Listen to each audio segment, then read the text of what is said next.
I'm not ready for the world yet, Master. I've learned so much, but each tome I study, it seems to be in conflict with the last. How can I move forward? How can I venture forth? You're the best friend I've ever known. Let me tell you something that my master told me, and is before him. Look up. Look at the stars. Oh, the great wizards of old look down upon you. And when you're lonely, out in that big world, dreaming of new possibilities and held back by all you supposedly know,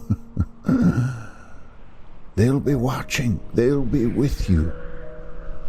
As will I. What do you mean? My time has ended here. We have done much together, and 3 centuries is enough for one wizard to stand guard over the multiverse. It is your time to take your place, my boy. You've done well. Do not look back on what we've achieved, or what some will tell you is the law of magic. You must discover law for yourself. If you cannot rule your own mind, how can you hope to stand guard over the cosmos? I still don't have an answer to that one. Then, what shall I do? Go. Be rid of old dying wizards. There are adventures to be had, friends to make, new frontiers to discover that I will never know. It is your time, my boy. It will not be easy. There will be those who want to drag you back to the tower, tell you you are only a learner, that your methods make no sense, that you ask much and give little, or give too much and ask too little. They will always find some little hole in your armor to pry and poke. Do not listen to any of those doubters. Look up.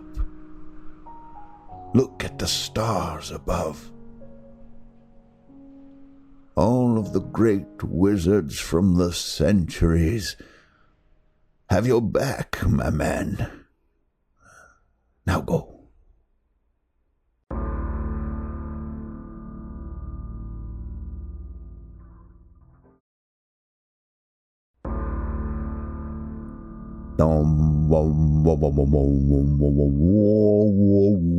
Greetings, programs. It's your old buddy Ingrid Bernal here.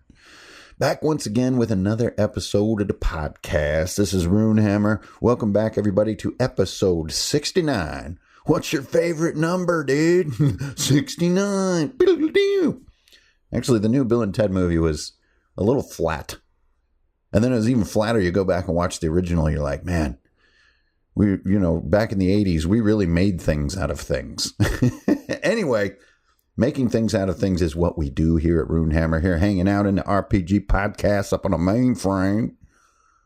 So it sounds like the old master, old Zimer, he's finally going to dissipate into the west, finally going to disappear. And with him, we've got a mainframe to talk about. We have got a topic on our hands for episode 69. And I don't know if 70 is really a very cool, momentous number.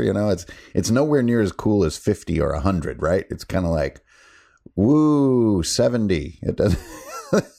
There's not a lot there, but it is a momentous moment in the world of Runehammer, which is sort of predicated by the release of the 2nd edition Quick Start, also known as the ICRPG Core Mod, whatever, that I've just been releasing and troubleshooting with all of you guys, and also sort of deep diving with everybody, both in some private chat channels and some emails. Always good to see the fervor kind of light back up. It also will drive you crazy as a publisher, just basically trying to, not just a publisher, but a creator, trying to lock down all the little leaks in your boat.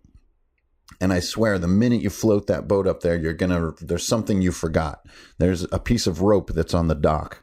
Your lunchbox is floating away. There's a little sprinkler of a leak shooting out of one side of the boat where you just tarred the boards. You know what I mean? There's always a little something. And so on the one hand, it does push you as a creator to do your best work. It pushes you to use your team, those few people you really trust, not only to evaluate your work, but to repair your work. Because really, a large team to do that kind of stuff can really drive you nuts. It can spread the creative burden too thin, and that can drive a person crazy. I hear a tiny little bell in the distance. The modern world invades once again. Okay, so anyways, the second edition Quick Starter is out there now, and really there's a little bit of turbulence. And so before I get into the real meat of today's topic, which is about why Zimer is sort of vanishing over the horizon, I wanted to talk about, just clear the turbulence about what Quick Start second edition is, why it's there, and let's just talk about it. There's a few disparate posts kind of floating around and different things, and here it is. So what was it? 3 months ago, we did a poll on Patreon, and you guys were strongly encouraging me to work on third edition ICRPG. My initial concept here, it's going to be about a 400-page book. It's going to combine all of the stuff that's been done so far into this sort of mega book. And it's going to have all new art and all new design and revised rules, and the whole thing will be written from memory. I won't be copying and pasting any text from any other books. So that really gives it its next edition feel, its next generation, and its finality and its definitiveness, right? And we all rallied behind those words, and I started on the work. Fast forward 3 months, and I have about 60 to 70 pages of finished, mostly finished work, with all new art, new classes, and new rules. And we begin a play test that's now coming up on its, I think, fourth or fifth session. Checking how wild some of these power swings can really be. Really discovering mostly that the game had not changed almost at all, except a couple tiny foibles. But most of all, then put into a reflective space about what I had done so far toward third edition and what was remaining to be done. And what I had done so far really, to me, was the creative essence of what third edition was going to be, which is like, look at the rules from memory. Not opening up your book, but in your mind, what do you know are the core tenets and pillars that make index card RPG successful and sticky, I guess, is what you could say. Like, why do people sort of keep gathering toward it? It's still growing. And so work from memory as part of the core tenet of ICRPG, which is the things you remember are the core of the game. Like, if you can't remember it, it's not useful. So I looked at that fundamental mission, and I had accomplished it.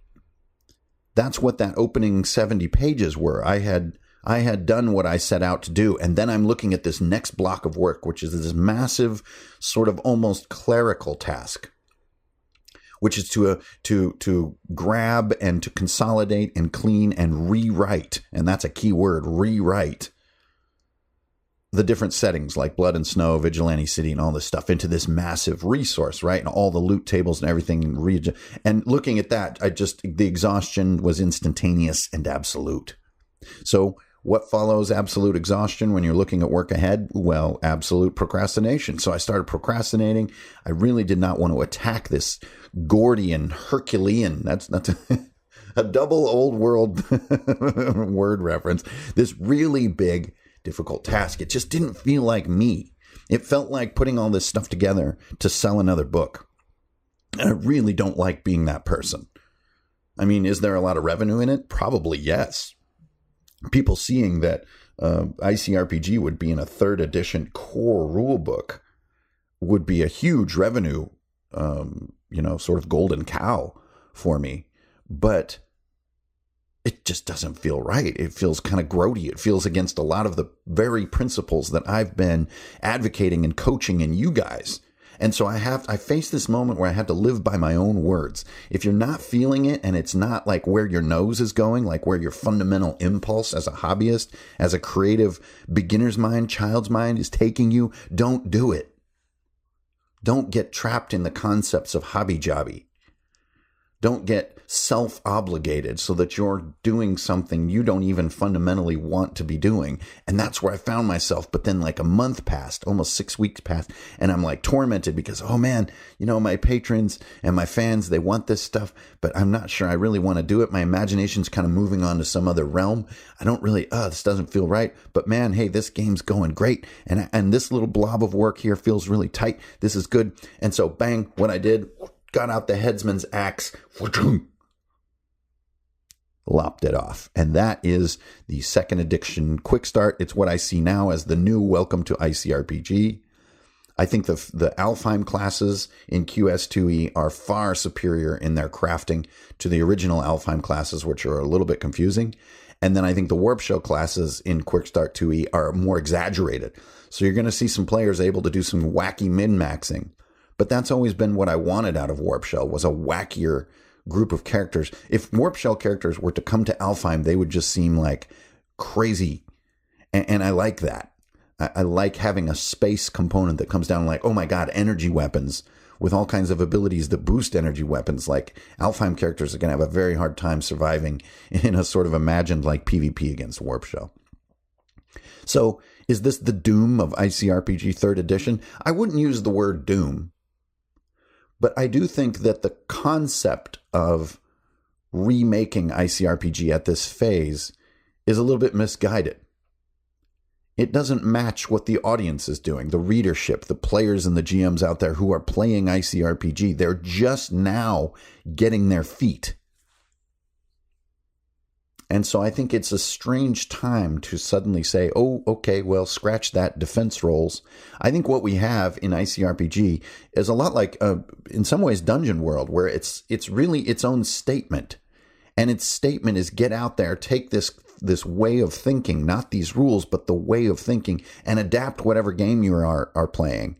And take on this way of being, not this set of supplements. So to keep releasing supplements for a game that intrinsically says this isn't about supplements, you start to see where my mind gets into this knot and why I decided let's just let this sleep a while. And I want to put forward my mod to the core because I do think it's cool and I'm proud of it. And it took a lot of freaking work. And it's a little bit of a adrenaline rush to give it away for free.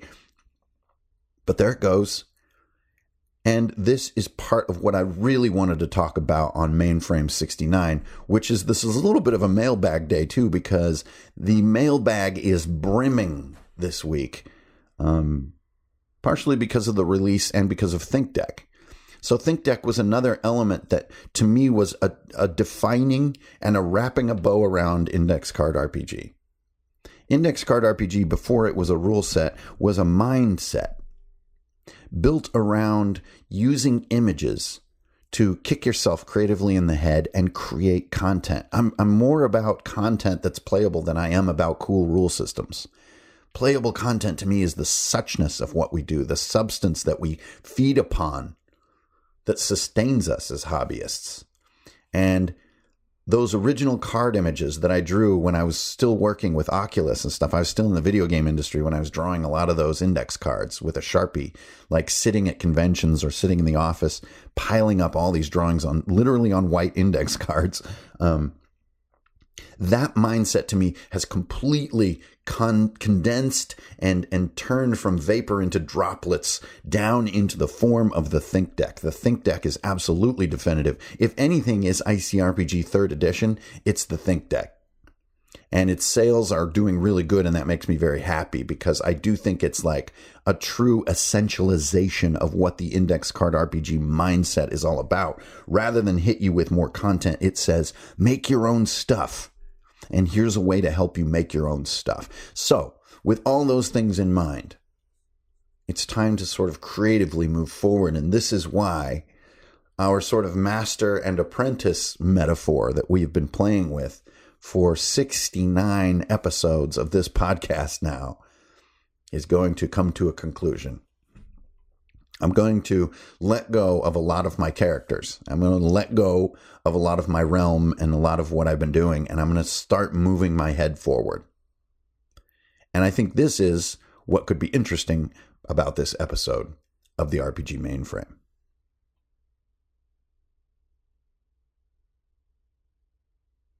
Okay, so you might be feeling that sensation of looking down when you put your VR headset on and there's no ground there and you've got little virtual feet dangling and you feel your guts drop on you. Well, I'm definitely feeling that. So if you're feeling a little bit of that right now, I would say welcome. Creative frontiers are certainly terrifying, especially when you make a living on them. So right now, I'm in a little bit of that phase of like, oh my gosh, am I out of my damn mind? What am I doing? But I've said many times in the past about Runehammer and about creativity in general, it's absolutely critical to look within and ask what it is that the little child inside you wants to play with, and that is where you will find creativity.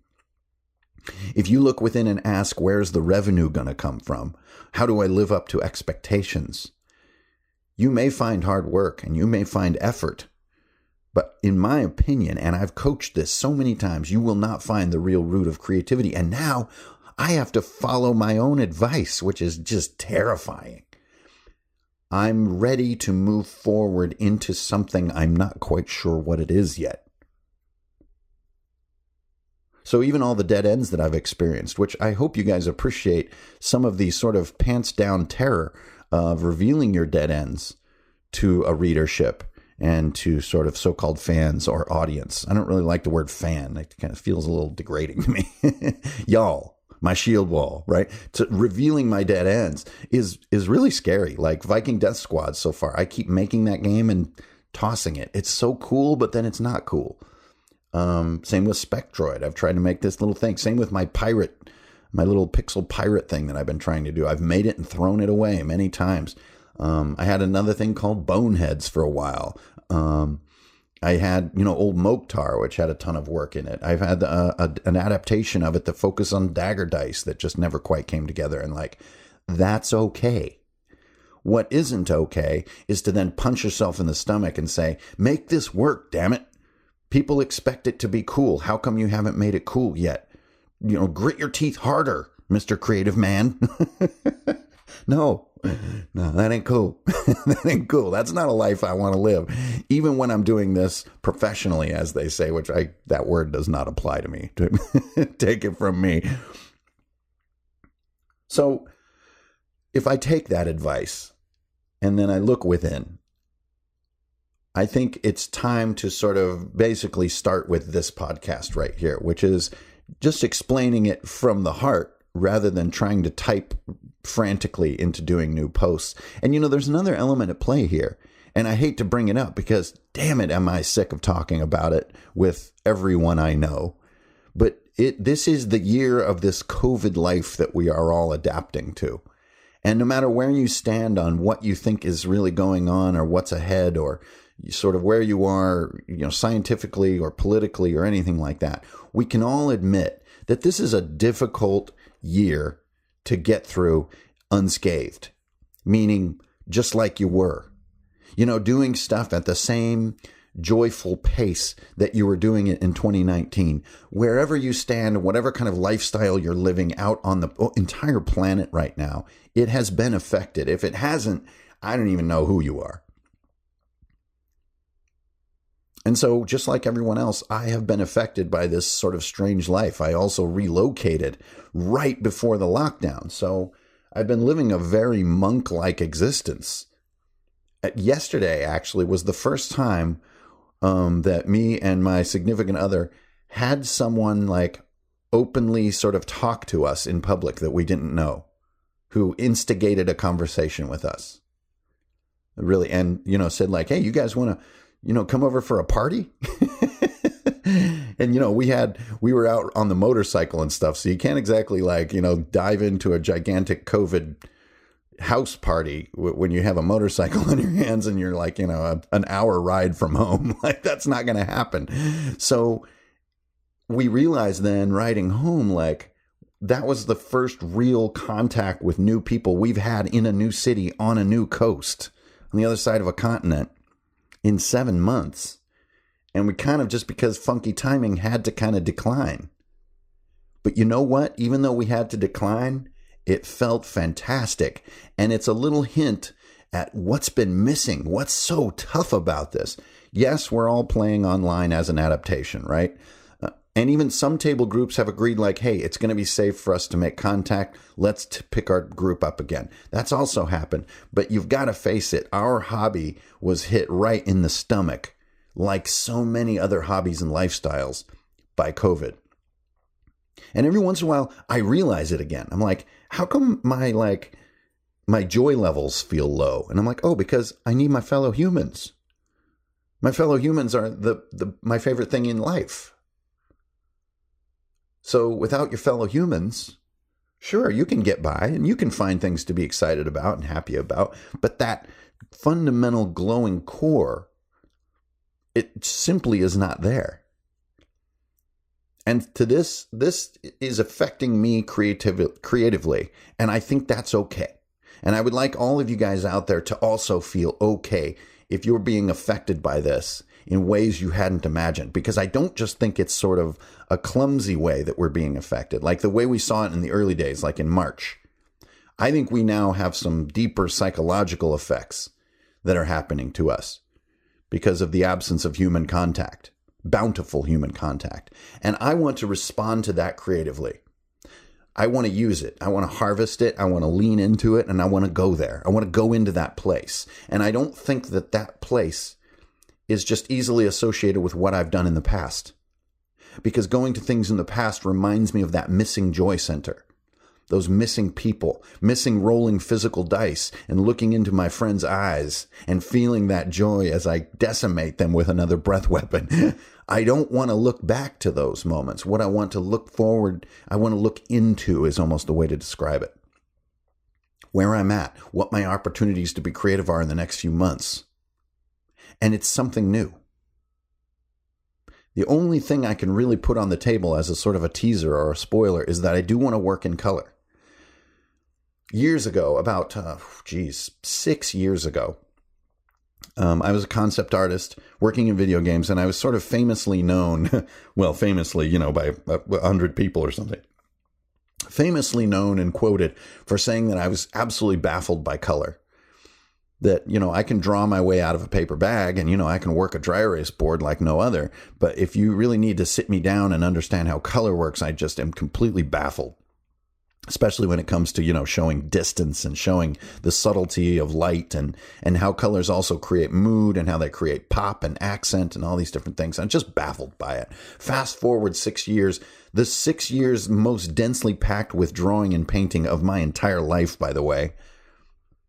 Especially the last 3 years, it has been a constant companion. And now I'm starting to feel not that I've got the hang of color, but that I'm now no longer afraid of it and I'm interested and I want to work in full color. And once again, Index Card RPG is this Sharpie style, this Sharpie mindset, which I stand by and I don't want to change that. I think it deserves to stand as it is because a Sharpie on an index card is still, to me, the building block of all RPGs.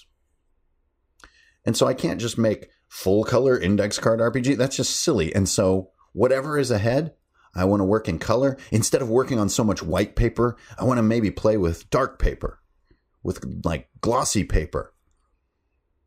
Someone on the forums threw forward the idea of sort of a kind of like a graphic novel or a series of vignettes or sort of mini panel stories of some kind that sort of delve into some creative realm.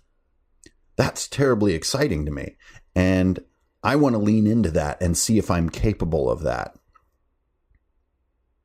And so, of course, as I do every single month on the RPG Mainframe, I do have to reach out to my shields and ask for patience and ask for support, and I'll post my work as I can, whatever isn't, sort of secret or proprietary. But I'm about to do it again, I guess you could say. I'm going to take this journey that our apprentice, that's always been in the intros of the RPG Mainframes, that's me now. I am now going to sort of leave Zimer's tower, and I imagine when the apprentice walks out onto this snowy landscape, he looks back, and the tower sort of, there's a shimmer of snow and a blowing of a drift of snow. And then the tower really is just a formation of rock. There was never a tower there at all. That's the level of Zimer's magic in my imagination. You know how like old birds they die with a lot of class. Like you see a bird falls out of a tree into some rocks, right? This bird had a great life. It was like 5 years of straight up flying around, hanging out with his kids, eating tasty worms, living the best bird life. And then at the end, just kind of his little bird heart just kind of gives out. He topples off this branch and he hits the rocks, right? But birds, they don't get all nasty and juicy and like, horror movie. They kind of just sort of dry up.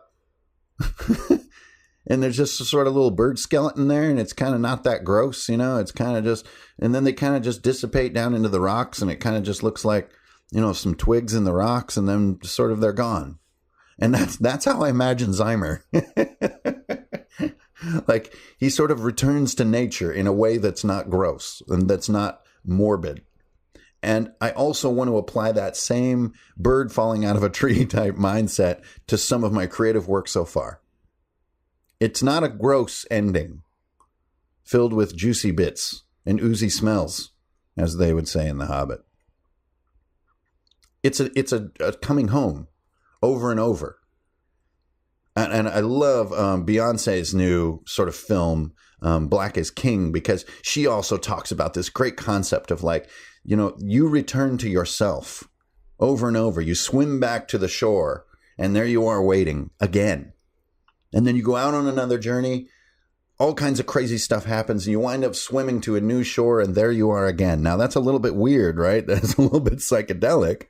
But I like that notion because it both encourages going out there to somewhere new and then also returning and finding like all the things that you rely on again, all the things you really like, your methods, the people around you, where you live, the food you like to eat, like what time of day you like to be creative or like to play, or when you like to write, or when you like to draw, when you like to paint minis, when you like to carve balsa wood, or like when you like to go skateboarding.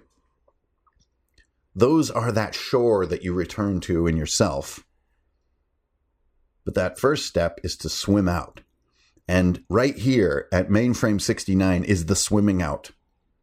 So I want you guys to keep an eye on the Patreon page. I'm not going to run a survey this time for this sort of round of creativity. I'm going to just swim out and see what I find out there. I'll keep you informed. May your dice roll high. I hope you guys are all staying safe and healthy, taking care of one another. And as Beyonce would say, you're part of something way bigger. So hang in there, everybody. We're going to make it through. You got to keep it real. Do not steal. And I'll tell you what, you're always going to get a deal. This is your old friend Ingrid Bernal here, representing Runehammer here on the RPG Mainframe. I'll see you guys on that old internet. All right, I'm getting on out of here. Here we go.